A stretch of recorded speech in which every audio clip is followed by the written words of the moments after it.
महामारी की वजह से देश की हालत खस्ता हो चुकी है। न रोजगार है और ना ही सरकार की ओर से कोई मदद मिल रही है।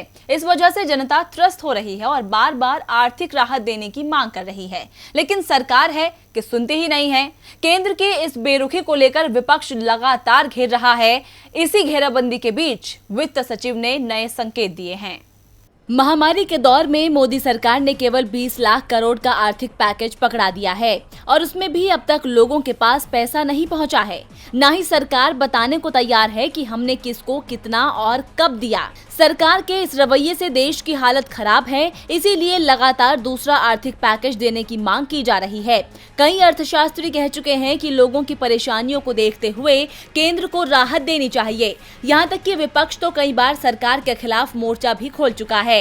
इसीलिए पीएम मोदी बैकफुट पर है। यही वजह है कि अब सरकार एक बार फिर आश्वासन के सहारे लोगों का विश्वास हासिल करने में जुटी है। वित्त सचिव अजय भूषण पांडे ने दूसरे प्रोत्साहन पैकेज देने के संकेत दिए हैं। वित्त सचिव ने बताया कि सरकार लगातार जमीनी स्तर तक स्थिति की निगरानी कर रही है। साथ ही अर्थव्यवस्था के किस क्षेत्र या आबादी के हिस्से को किस समय मदद मुहैया कराई जाए, इस पर काम कर रही है। उन्होंने कहा कि हम उद्योग निकायों, व्यापार संघों, विभिन्न मंत्रालयों से सुझाव समय समय पर लेते रहते हैं। अर्थव्यवस्था की वर्तमान स्थिति के बारे में बात करते हुए वित्त सचिव ने कहा कि अर्थव्यवस्था ठीक हो रही है और निरंतर विकास की तरफ बढ़ रही है।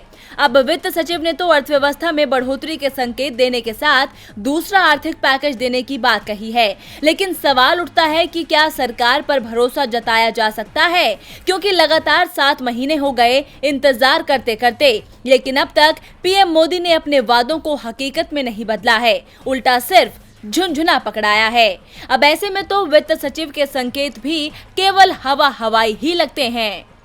डीबी लाइव की रिपोर्ट।